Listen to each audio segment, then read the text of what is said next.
I'm here up at the front, so I can take my mask off just for a moment as we do things. It's good to see everybody in person. Hi, I'm Daniel Goldmark. I am a professor in the music department, but I'm also the interim director of Baker Door. What? First, most important thing, please take a lunch if you haven't, but please wait to eat it until after. That's the deal. University policies, not eating with everybody around, especially in close quarters. So please. Is that taken? It is, sorry. Our next Works in Progress talk is going to be Nathan Dowery. This Thursday, October 14th at 4:30 right here. There will be, I believe, a reception or gathering about 4:15 right before. All of our events for the semester are on this handy calendar, which hopefully many of you have received in either print or email form. If you don't have one, there's a big stack at the back where Maggie is standing. I would call your attention, we have several other Works in Progress talks.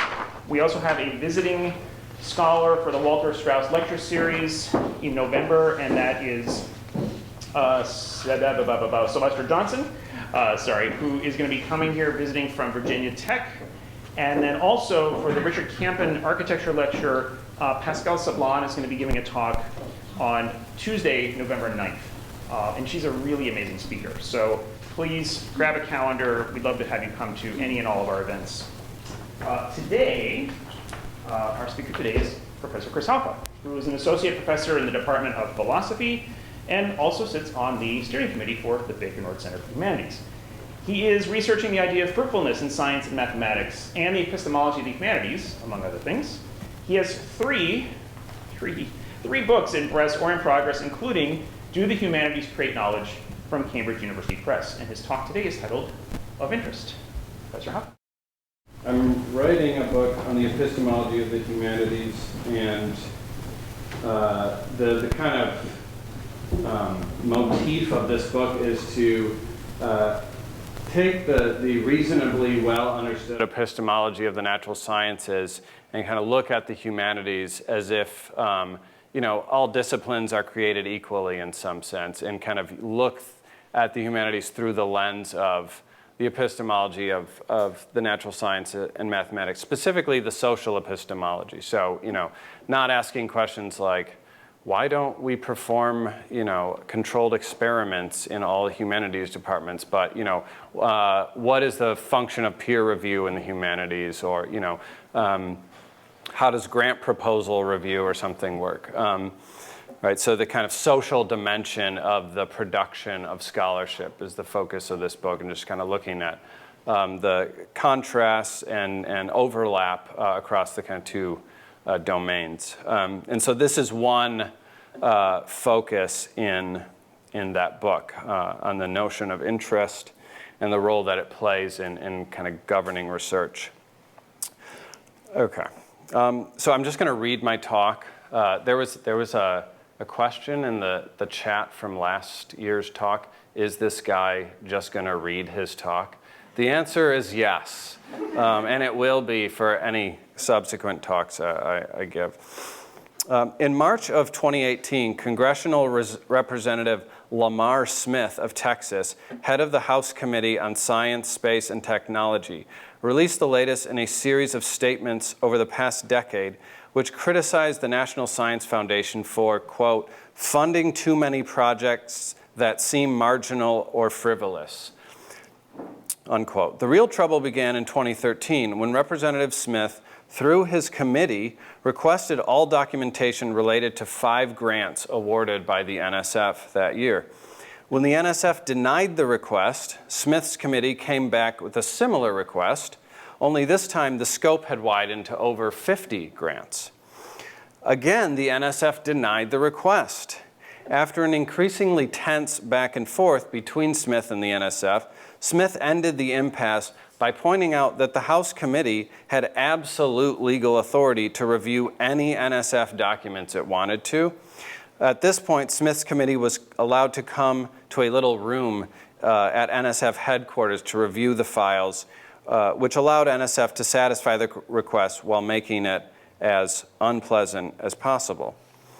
Despite the clear oversight authority granted to Congress by the NSF's charter, authority that has never before been a subject of major concern, there's a temptation among many researchers to see this as an inappropriate government intrusion into a sacred domain, one which, in point of fact, already has in place a time-honored peer review system that provides much better oversight than a congressional committee could hope to give. That's the sentiment. As an expression of this sentiment, the presidents of the various science studies professional societies, of which I'm a member of a couple, the Society for History of Technology, the History of Science Society, the Philosophy of Science Association, and the Society for the Social Study of Science, or the yeah, that must be right. Is that right, Alan? Yeah, okay. Co-authored, so the presidents co-authored a letter in support of the NSF and against the perceived assault on peer review, which it described as the best method for fostering the growth of knowledge. However, in correspondence with the NSF, Smith also pointed out that his committee had sent similar requests to all other government agencies involved in the distribution of scientific research funds, so NIH, Department of Energy, and so forth, and only the NSF had objected. This is in an August 27th, 2014 letter. So why was the NSF so reluctant to allow a review of their referee process? A cursory look at the awards for which documentation was initially requested gives us a clue. All of these awards went to projects in the humanities and the humanistic social sciences. So the NSF has kind of like a small program where it can fund things in the sociology of science, philosophy of science, history of science. And from the perspective of people outside the relevant disciplines, the projects do not exactly inspire confidence in the intellectual integrity of the humanities. I'm not going to review them, but you can look them up if you want to. At the peak of the feud, I met with the then current president of the History of Science Society to ask her about the letter they'd written and about her motivation for supporting the NSF's stonewalling of Congress. She confirmed the hypothesis I had formed when I first read through the list of questionable awards, namely that it might not look good for the NSF program that funds humanities research if these award-winning projects were put on display for public appraisal. The NSF v. Congress episode can be seen as just one battle in what is perceived to be a wider war on humanities scholarship. I'd like to take a look at one front along which this war has been waged, the one exemplified by the NSF episode, namely the quality of research problems in the humanities. Who decides whether a research problem is important? Is intellectual significance a purely subjective matter, or is there some sense in which it is constrained by forces that lie outside any particular researcher? I think that certain aspects of the culture of academic humanities have made it difficult to entertain the possibility that some research problems are genuinely insignificant, and has weakened our ability to conceive of a distinction between what interests us, or what is interesting, on the one hand, and what would be a significant contribution to scholarship on the other. For reasons that I'll articulate shortly, much of the value of scholarly research depends on this distinction being upheld.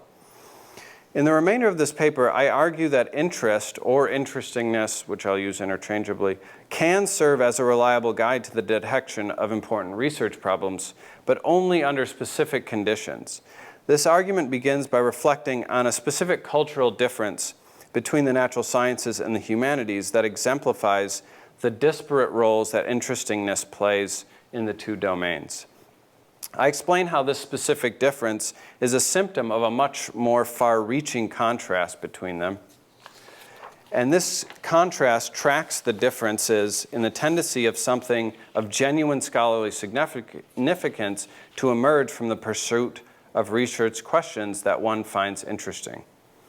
Ultimately, I'll argue that disciplines whose members do not agree on a large corpus of is this for me? Oh, goody. Disciplines whose members do not agree on a large corpus of substantive claims, in short, disciplines for which consensus is a rarity, if it exists at all, do not function as intellectual communities capable of cultivating a causal link between something's being interesting and something's being important.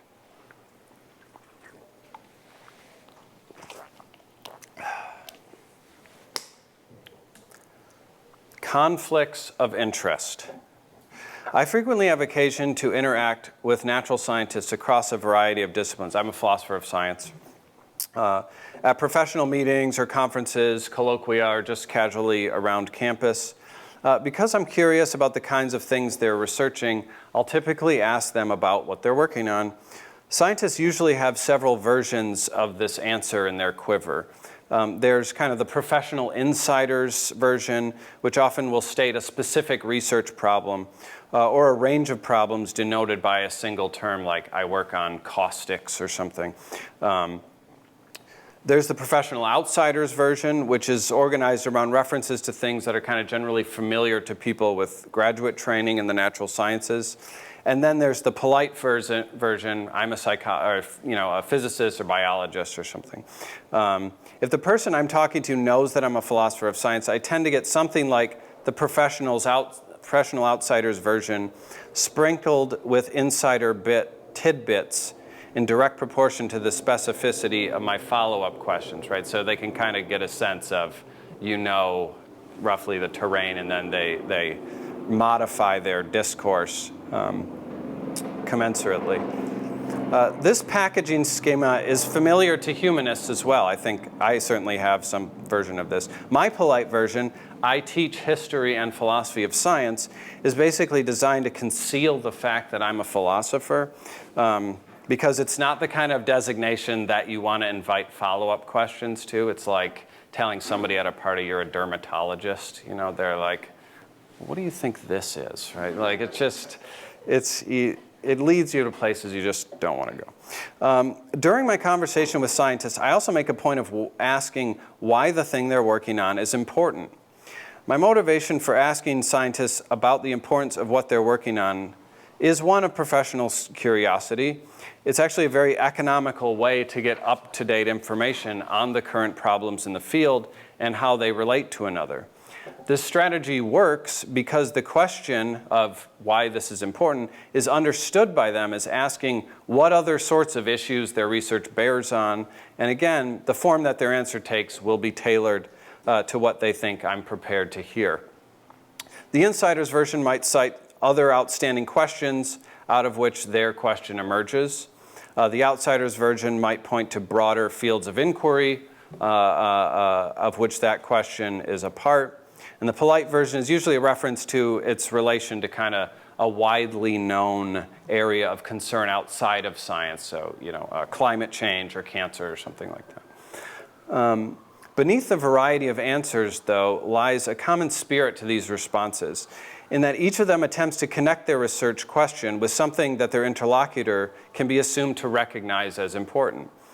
Later on, I'll speculate on exactly why their answers take this form. For now, though, let it be observed that for these scientists, what it means for their research to be important is for it to bear on issues whose importance they can reasonably expect to be recognized by members of certain groups, right? So I want you to kind of have an intuitive sense of why my research is important. Well, it bears on climate change, and parenthetically, we all know that's important. So is that circular reasoning? Maybe. I don't know. That's a question for a philosopher. And as I said, I teach history and philosophy of science. Humanist responses to questions of importance for their research also exhibit a range of predictable forms, although not quite the same way as scientists' curated adaptations of a single story. One predictable form is a very specific kind of confusion, manifested by the kind of silent, blank stare that, as I imagine, is on my face when people speak too quickly to me in Arabic, which is a language I can sort of get by in, but I don't really have like an intuitive native speaker's grasp. It's a look that says, based on the way you're talking to me, I must have given you the impression that I will understand what you're going to say. You kind of get the impression that asking this question is a way of kind of leading people out into a terrain they're just not familiar with discussing on. The most common reaction takes the form of what can be described as offense or hostility. One gets the impression that the very act of asking that question is considered to be an audacious, bellicose breach of widely observed social norms.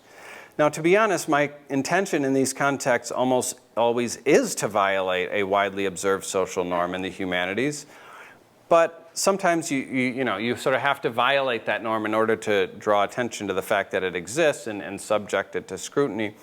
Right? In particular, the norm I'm seeking to violate is the one according to which we have a sort of like unimpeachable intellectual prerogative to work on whatever interests us. By asking why the research is important, we're taken to hint at the possibility that it isn't. To hint at such a possibility is, I believe, to impeach the foundation of that intellectual prerogative. A characteristic expression of this hostility is the attempt to expose the incoherence of questions about importance of some bit of research by responding to those questions with another question, which the beleaguered humanist assumes is obviously rhetorical. Who decides what counts as important?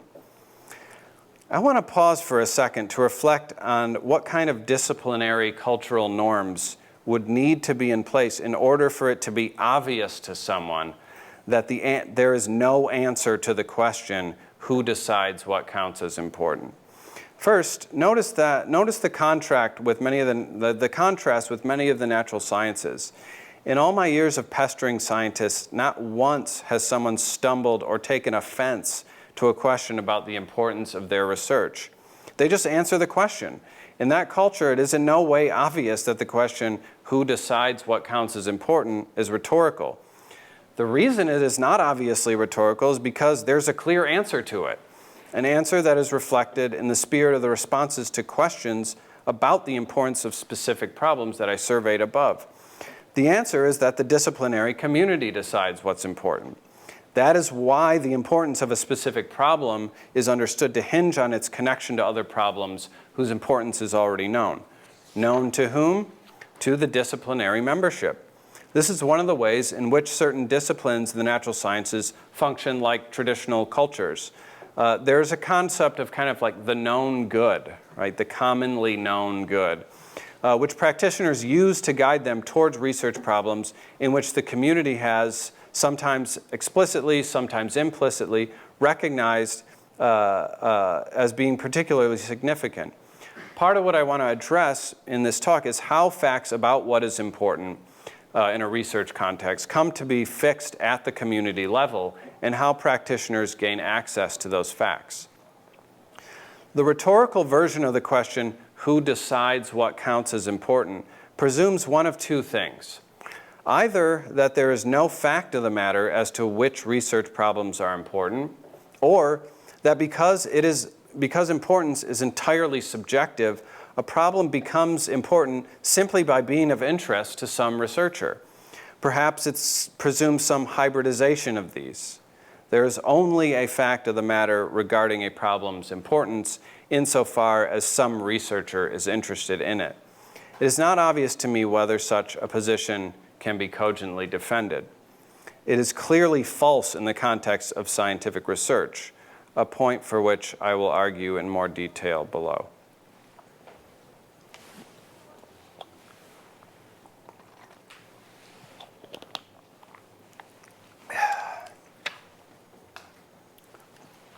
Scholarly traditions. The existence of community-level or cultural facts depends on the presence of a community with a kind of structure that is capable of hosting those facts. That structure inheres in what we typically refer to as cultural norms or traditions or practices.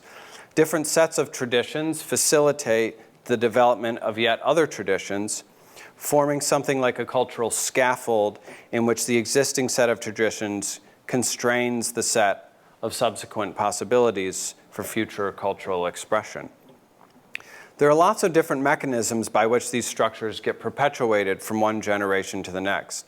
Some do so simply by resting at the foundation of lots of other practices, such as our use of fossil fuels. That's not the only mechanism perpetuating fossil fuels.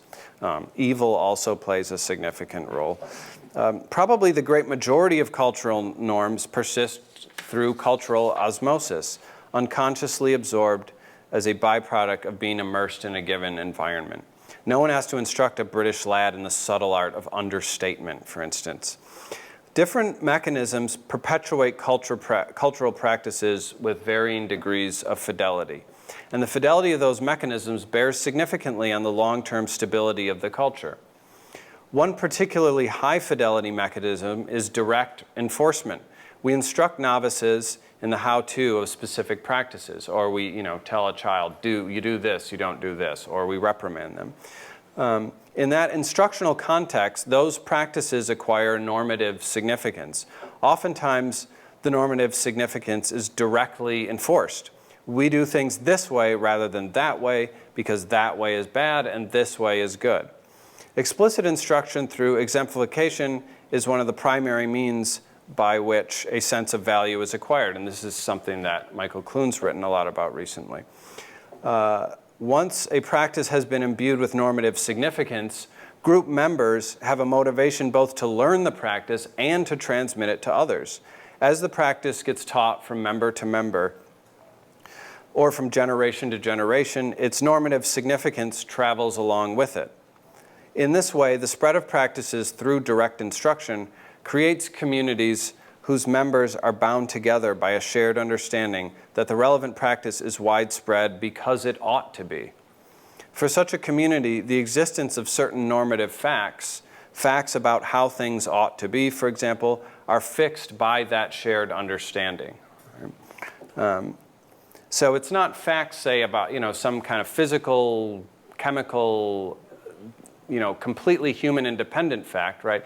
It's facts that emerge out of something that prevails at the community level or the group level, like an average, right? So there are objective facts about what the average value of something is based on, a sample. That is just a byproduct of what that group is like. And I'm arguing that certain kinds of normative facts are like that, are like averages in that way, right? That they are dependent on groups, but they're not reducible to any specific group member.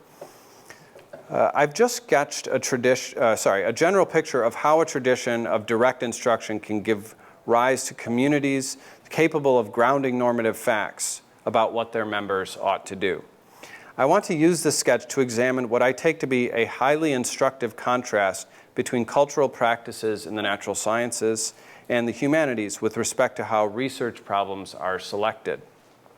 In general, the cultural norms governing research problem selection give us a lot of insight into how research importance is understood in a discipline. As long as we can justifiably assume that researchers do not regularly waste their time on purpose, and if we can't help ourselves to that assumption, then we need to have a different conversation. The selection process reflects part of a discipline's understanding of research importance because it's designed to ensure that the questions pursued by members satisfy disciplinary norms for research significance. I'm going to focus specifically on the selection of dissertation problems partly because it's a particularly well-defined problem selection process, and partly because it incorporates aspects of the cross-generational transmission process sketched above.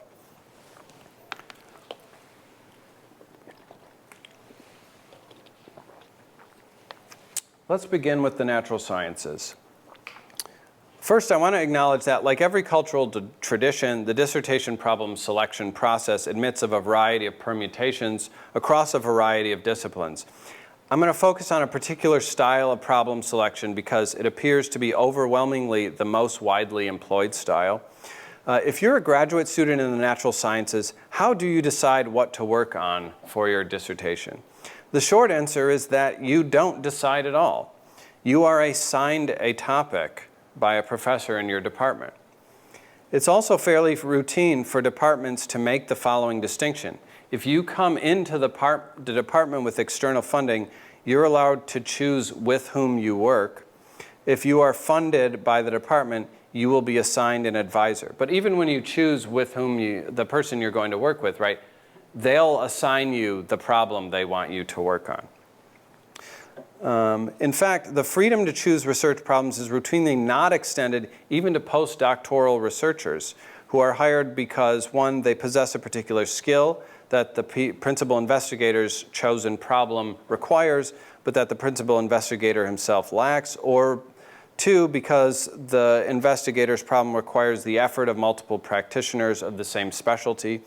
The denial of research freedom to doctoral students and postdoctoral researchers normally lasts for roughly 10 years, a figure which, so that's combining graduate education and postdoc duration, comes to a roughly 10 years. A figure which nicely converges with this historical study conducted by the eminent historian of science Larry Holmes, in which he found that it takes on average 10 years for someone to make the transition from new graduate student to independent creative investigator. I'll add parenthetically, because I don't have a sense really of how common it is, that senior researchers involved in large collaborations like the Large Hadron Collider, the Particle Physics Collider, and LIGO, the gravity wave detector, they're also often denied their freedom to choose what they work on, right?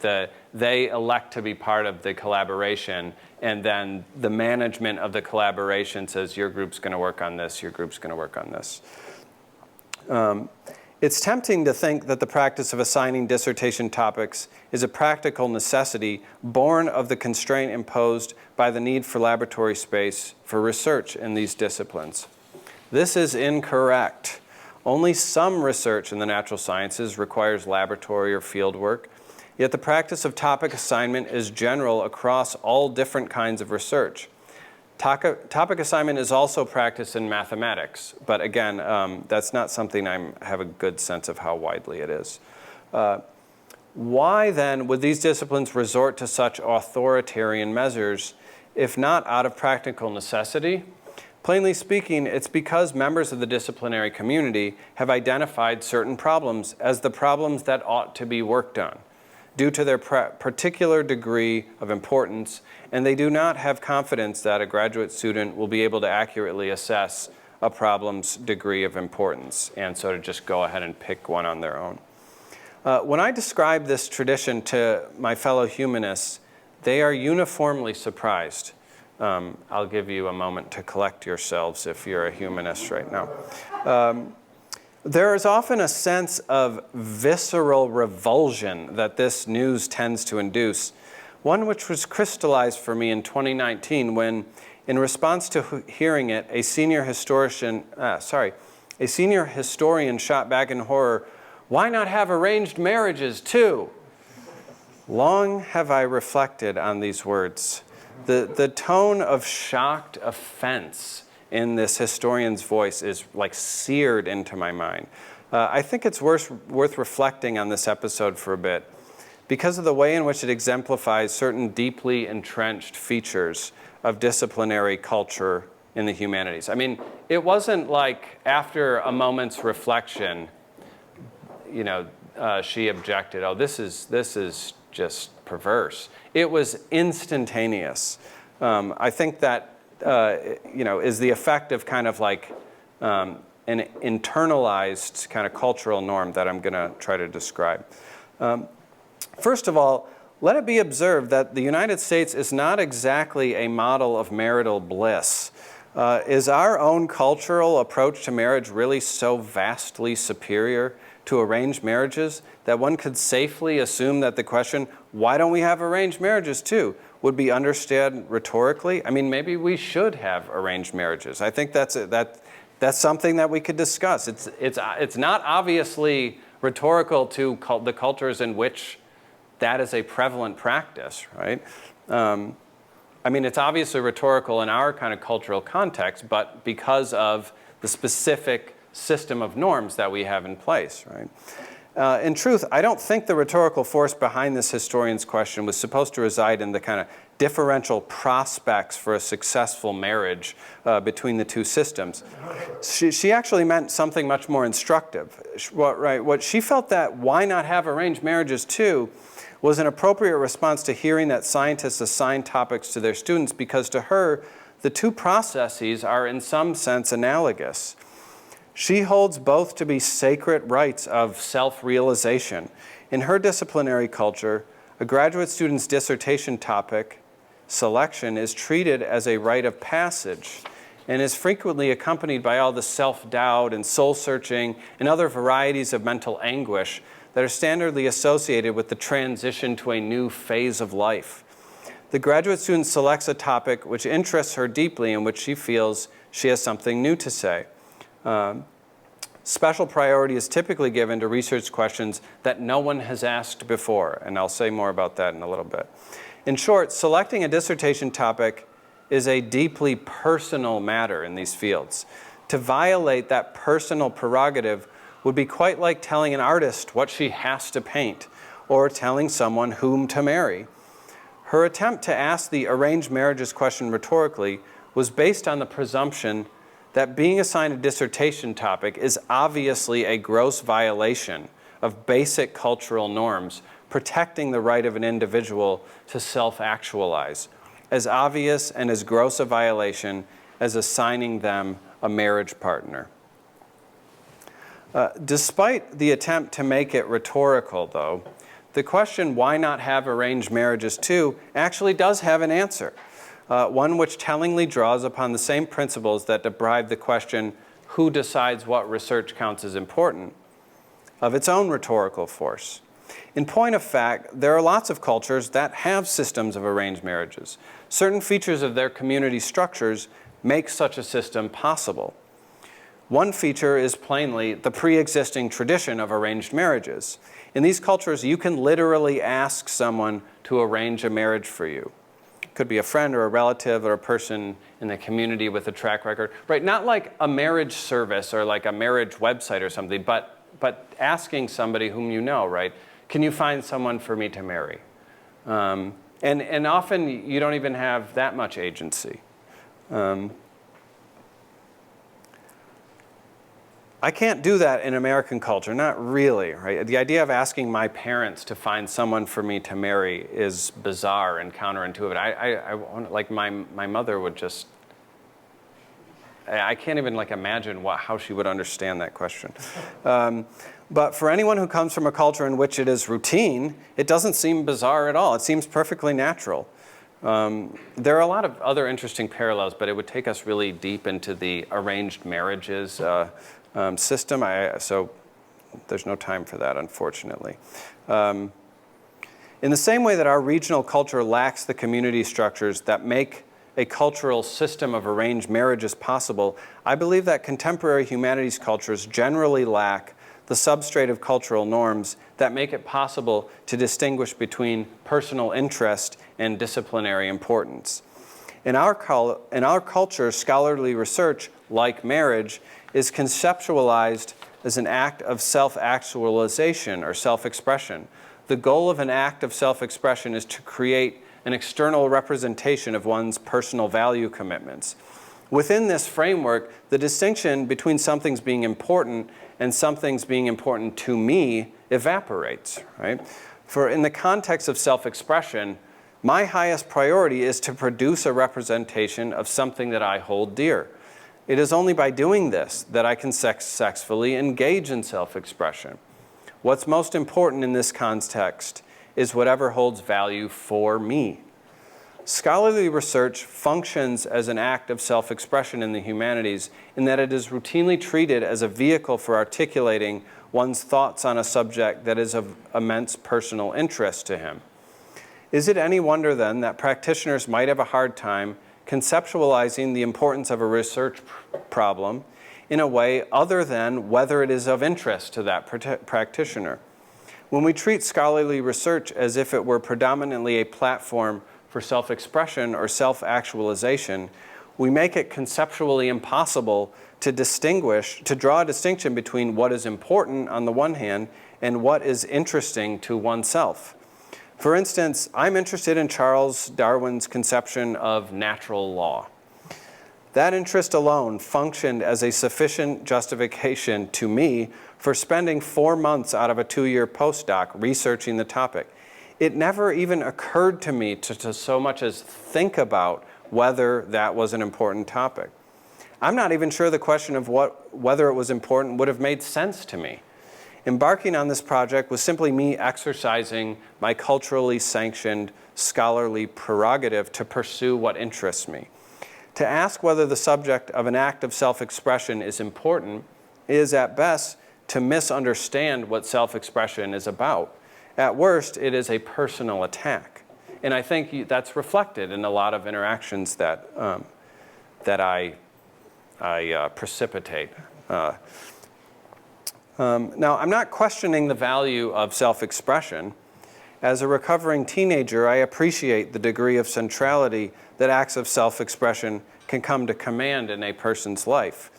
They are among the most distinctive features of human experience. Their effects on our culture are inestimable. What I am questioning is whether it makes sense for us as a scholarly community to use interestingness to oneself as the primary determinant of research importance. There are costs to blurring or collapsing the conceptual boundary between interestingness and importance. Apart from the obvious disadvantage of undermining our ability to conceive of a variety of research importance whose scope extends beyond our own feelings, I believe it has fundamentally weakened our ability to make lasting contributions to human culture as disciplinary communities. Relatedly, it has erased, the capacity of groups of scholars to function as disciplinary communities. Like any culture, functional disciplinary communities require widespread agreement on a broad range of normative commitments about how research ought to be undertaken, about what sorts of problems are important, and so forth. This widespread agreement on normative issues provides an invaluable background against which an individual can develop their own sense of normative understanding. It may even be essential.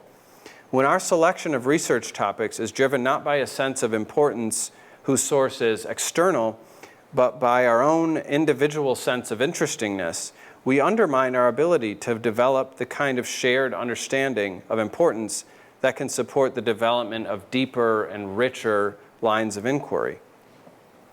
It's tempting to think of replying along the following lines. The culture of the humanities recognizes a sense of research importance that is sourced at the community level and conceptually independent of personal interests. It's just that, given sufficient training, one's interests come to be driven by the community's scholarly priorities. Following one's interests thus becomes a way to research important problems. Because the importance of a problem is what is causing us to be interested in it, we can use our interests to reliably guide us to important problems. I think that this sort of reply actually makes a lot of sense in principle. Let's try to think about what kinds of conditions would need to be satisfied to develop an instinctive interest in scholarly issues that the community has deemed important.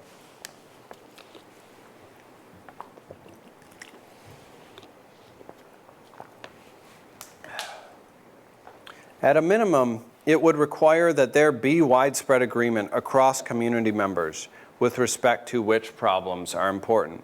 If we're going to cultivate an instinctive interest in important problems, there has to be some fact of the matter about what problems are important, a fact which is determined by widespread scholarly agreement. Second, it would require that there be some mechanism for imparting that interest to members of the disciplinary community, particularly subsequent generations. Regarding the first requirement, we do see lots of cases in the natural sciences in which members of a discipline display consensus on the importance of certain problems. That's pretty routine. For many disciplines, it's possible to make a list of such problems, right? Different members' top 10 lists are likely to show substantial overlap. Not in every discipline in the natural sciences, certainly, sciences, but in many cases, you are able to generate kind of very similar lists.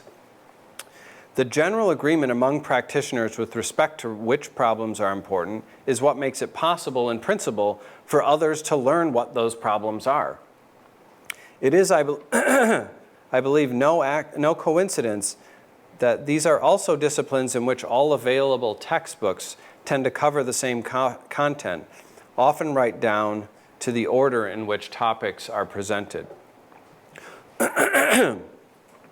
This leads us into the second requirement, namely the existence of a mechanism for transmitting an instinctive interest in important problems.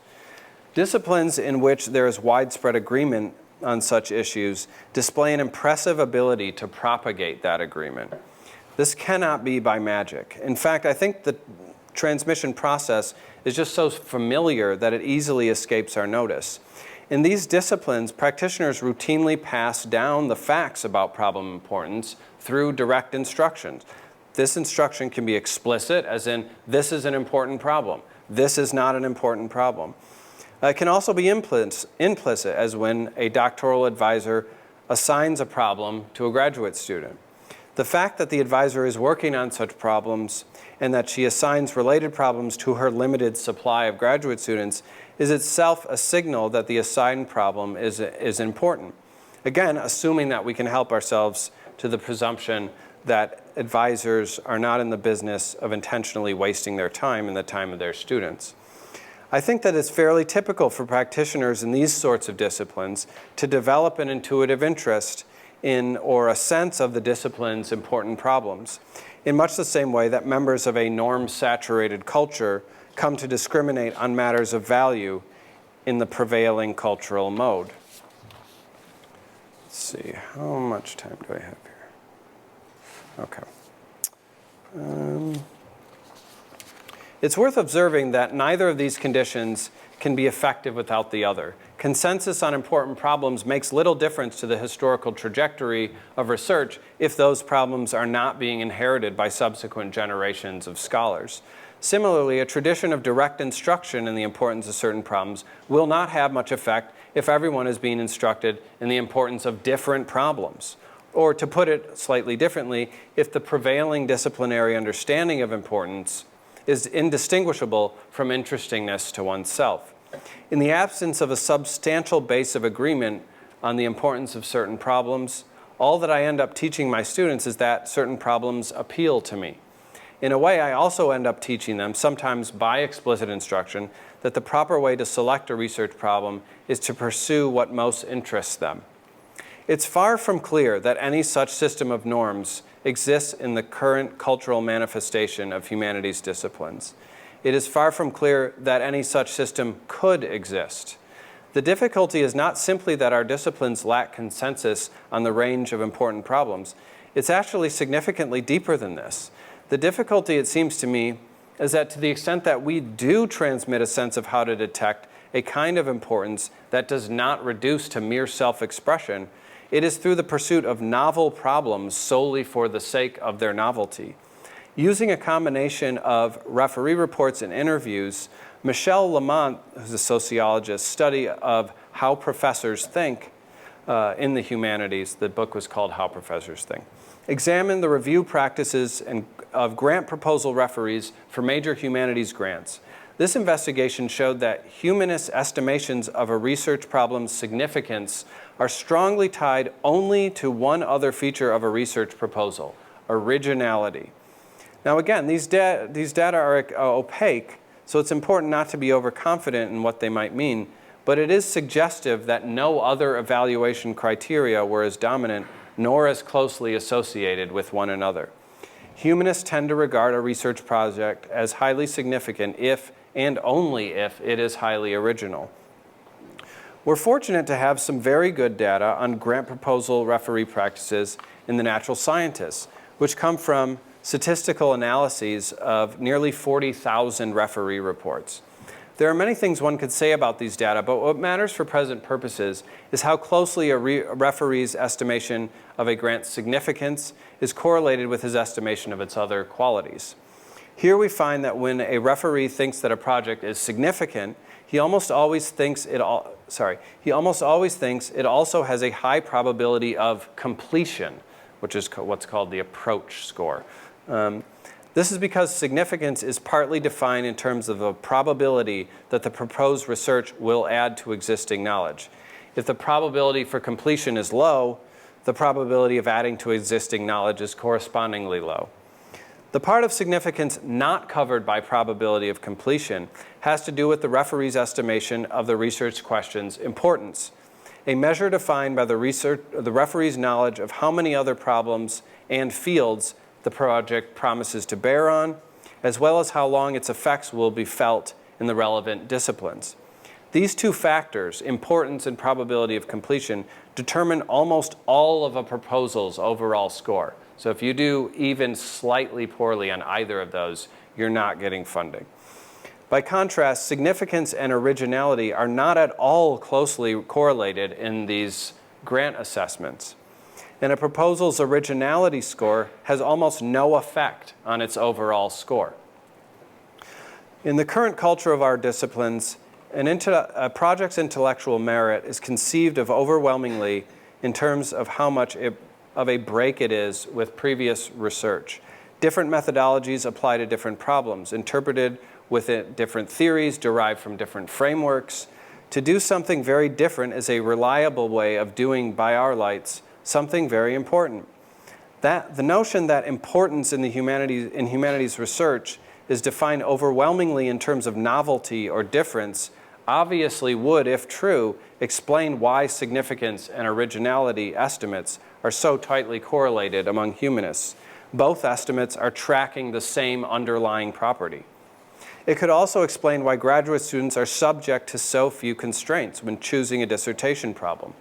Plainly, if the only mind-independent constraint on importance is that the problem be sufficiently novel, then the goal of working on something important has been satisfied as soon as one has chosen a problem on which no one has worked before. Precisely because most questions have never been asked, ensuring that students ask novel questions does not require a great deal of oversight. A conception of scholarly importance focused predominantly on self-expression and novelty is plainly incompatible with the existence of a disciplinary culture capable of transmitting a substantive, community-defined sense of importance to subsequent generations of researchers. Now, that might not be something in which we could see any particular value, but it is something that lots of previous generations of humanists and artists held on a pedestal. There's nothing inherent in humanistic research that requires a focus on novelty or scholarly self-actualization. That's a contingent feature of our current disciplinary cultures, and it's worth reflecting on the extent to which it is in the long-term interests of the humanities to continue to perpetuate this conception of importance, or to try to reconfigure our cultural norms in a way that promotes some kind of community-centered intellectual growth. Thanks.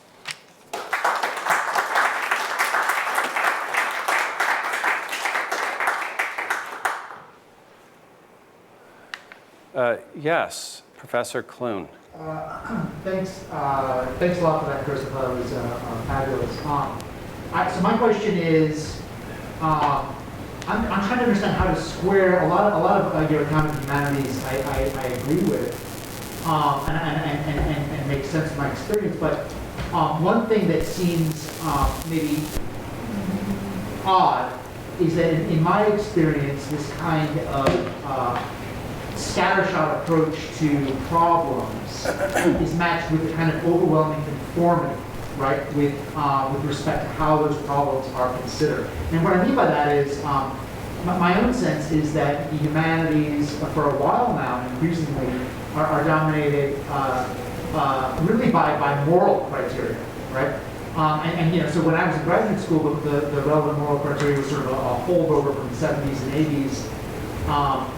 And 90s, which was a kind of transgressive model. We're going to find something in history or something in art that transgress norms and shows some kind of political power, right? That has recently ceded to a different kind of moral model, which is a kind of patrolling of norm violation, current norm violations. So we're going to find out in history or in literature who was racist or homophobic or whatever. You know what I mean? And there's an incredible there's just a great deal of conformity there, and the importance issue tends increasingly, I feel like, to be answered in moral terms. Like, obviously, I'm working on racism, for example. You know what I mean? And clearly that has a kind of, and what's missing then is a question of how does your work on this 19th century writer with racism actually, meaningfully address any kind of problem that anyone has today, right? That's a question that tends to be not asked, but the importance question seems to be rendered in moral terms. So that's sort of how do we square this kind of emphasis on novelty with respect to problem selection with a kind of conformity, kind of really remarkable conformity, at least in my field, and some fields that are very close to it with respect to how those problems are carried out. Yeah, I mean I think that's right. I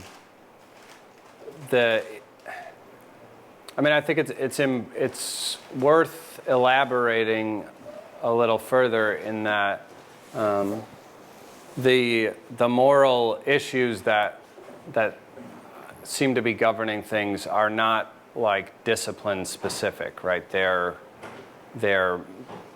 issues governing the broader culture, right? Whether you're part of the discipline or not. I think that's significant. Well, there's a question about that, right? There's actually a deep question about whether the current moral norms in the humanities caused the current media, the sense of moral priorities in the media and so forth, or whether they're a reflection. And I think it's by no means easy to answer that question. Yeah, no, I think that's true. Yeah, thanks. That's a really helpful emendation. John Huss is going to defer to you, Alan. Go ahead. I'm sorry? Go ahead.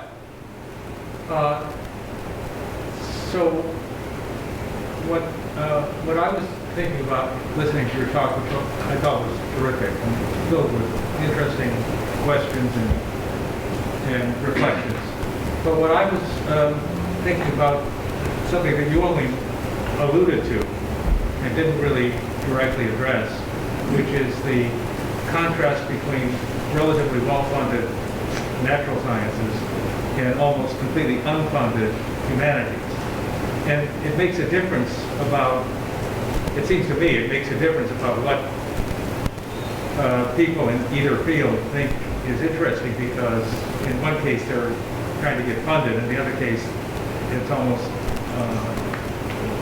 impossible to get funded. And so in the humanities you can think perhaps much more about intellectual attraction and abstract, appeal, intellectual appeal, without worrying so much about what would get funded.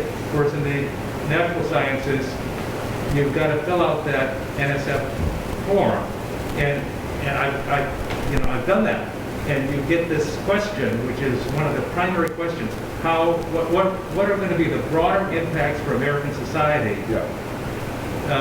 upon the completion of your research? Mm-hmm. And I've reviewed many NSF, and reviewers have to address themselves specifically to that question, mm-hmm. and rate. It's one of the reasons, one of the criteria on which they rate the proposal. So it affects what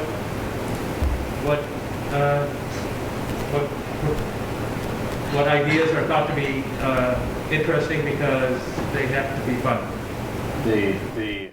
The broader impact criterion specifically? So I just want to ask you to reflect on that. Specifically. Yeah.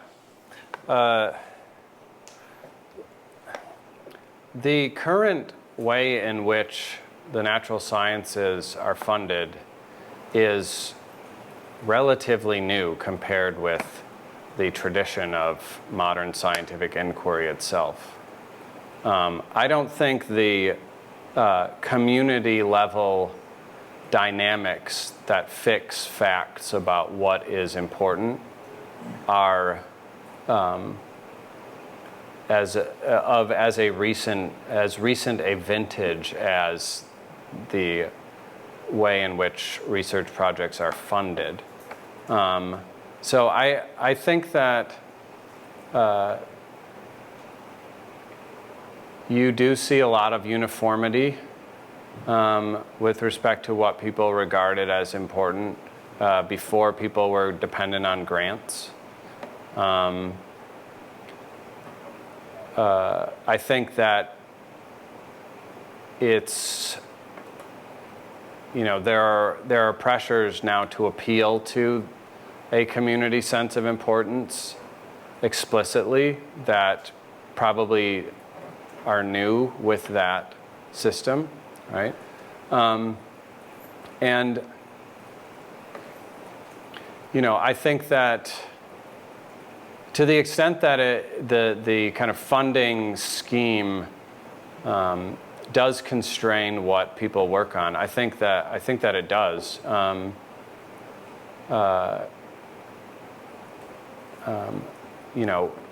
I agree that the humanities are under less pressure because they're less dependent on funds, right? But that pressure is not the only thing that contributes to the uniformity of the sense of importance. I don't think that it's even a primary determinant. I mean, for example, if there wasn't a sense of importance that was independent of the pressure to get funding, it would be a lot harder to generate uniformity, consensus on the quality of certain applications. And I mean, I also think that the broader impact criterion is significantly less influential than the scored review criteria, right? So what's the methodology? What's the importance? Who's doing it? Where is it being done? The things that go into your overall impact score. I don't know what the NSF's general term is for that. I can't remember, but intellectual merit, yeah. Right. I mean, that's given, and they say very clearly, right, that is the overwhelming determinant of the grant's prospects, and I think that's generally known among applicants.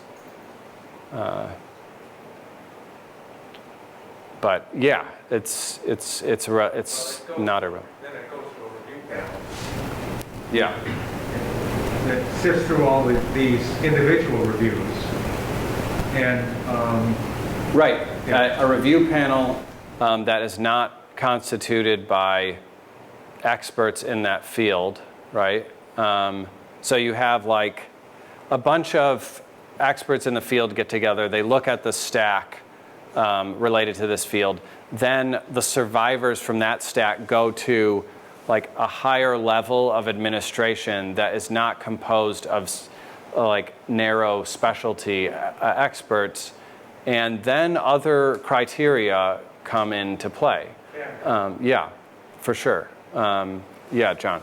Just following up on that a little bit, although initially I didn't see the connection between what I was thinking what Alan was just talking about.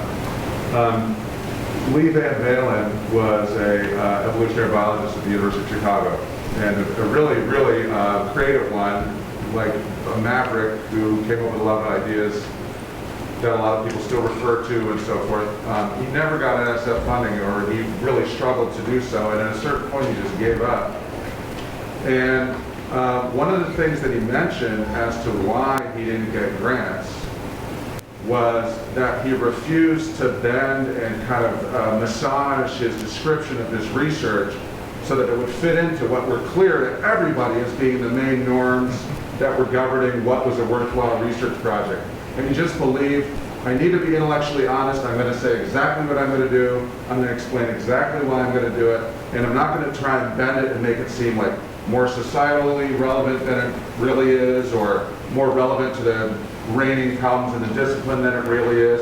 And then at a certain point, he just founded his own journal, published like 2/3 of what appeared in the journal, and just always really did the most low-cost research he could for the questions that he was interested in. So I think it really speaks to your point. But then there's one other thing, and that is, and I was just wondering what you think about this in terms of the social structure of the humanities versus the social structure of the sciences, in terms of social mechanisms for consensus formation about what are the norms that are going to govern what governs interesting or important, not interesting, but an important research topic. And that is, the natural sciences are almost automatically social at a micro to macro scale. Just the way that it's organized. There are labs, there are joint projects. It's very, very common. And so it's, you know, just almost the unintentional consensus forming mechanisms are just there just for purely sociological or almost purely sociological reasons. And the humanities are not structured like that at all. And so an interesting experiment would be to see if you took a humanities discipline just to try it out, say, we're going to actually organize into a lab, we're going to work together, we're going to meet on a regular basis, here are some of the reasons that we're doing that, let's get together and talk. I think it would go a long way towards determining whether the social structure of the sciences is driving the sociological process that gives rise to norms of problem recognition and importance designation, or conversely, is it the subject matter of the sciences that's only amenable to that kind of group approach, team-based approach, whereas the humanities don't require that. The humanities can be done by an individual sitting in a room with the relevant materials to work on and occasional contact with other people and doing a lot of reading. I mean, I think there are a lot of interesting kind of getting back to what Michael was saying, like what's driving what, you know, and I'm not sure whether it's primarily a sociological, social structural thing going on, or whether it has to do with like the nature of the, I don't know, sphere of reality that you're trying to, you know, understand better. You know, which is the primary driver? Look, I mean, history did that experiment many times. I don't mean the discipline of history. I mean human history. And like, I think that, you know, questions that are now traditionally investigated by humanists, or, you know, think of, you know, schools of theology or something, right? I mean, you used to have social structures, communities structured socially in ways that very much resemble modern scientific disciplines. And they exhibit the characteristic uniformity that some of these modern scientific disciplines exhibit. I think there are distinctive things about the natural sciences, right? There's something about like really uncompromising empiricism that is very good for resolving disagreements, at least for short periods of time. I think that is a measurement possesses a virtue that, you know, the kind of discourse-heavy disciplines like philosophy, for example, just don't have. And so it just admits of a lot more vagueness. But that was true. I mean, you know, that was true of schools of theology as well. I mean, you know, you do have this kind of school behavior since antiquity on the questions that, you know, still interest philosophers. So, yeah, I mean, it's worth a lot of further consideration for sure. Yeah. Yeah, Jillian. Well, I came in a little bit late, so I'm not sure whether you said this at the beginning, but is your reflection bound by American bound? Because I mean, I came in, and of course my first thought was like, well, you know, in France, first of all, I mean, there's two issues. One is that it seemed like a very American story you're telling. Yeah. And the second is it seems predicated, at least for my field, which is history, on putting history into the humanities rather than the social sciences. But that this model that you're describing as pertaining only to the pertaining to the natural sciences in the United States is how history is undertaken in parts of Europe. Yeah, it is. It's specific to America now. So I think if America, several generations of scholars ago needn't have looked the way that our culture looks now, for sure. And then I guess my other question, and this is just a thought, it's not really a question, but just that I didn't quite understand why interest and importance needed to be the two poles. It's provocative that you ask people, like, what's the importance of your scholarship? And it seems to me in history that would be sort of provocative, but people ask all the time, without it being provocative, I think, what are the stakes of what you're doing or something, which is a little bit different than why is it important. And yeah, I agree. And so why did you choose importance as the goal that you're investigating as opposed to something else that kind of captures something else that's not individual? Well, I mean, look, I think that we accept certain duties as members of disciplinary communities, and those duties constrain the morally permissible options, and including options with respect to what we can spend our research time on. If it's not important,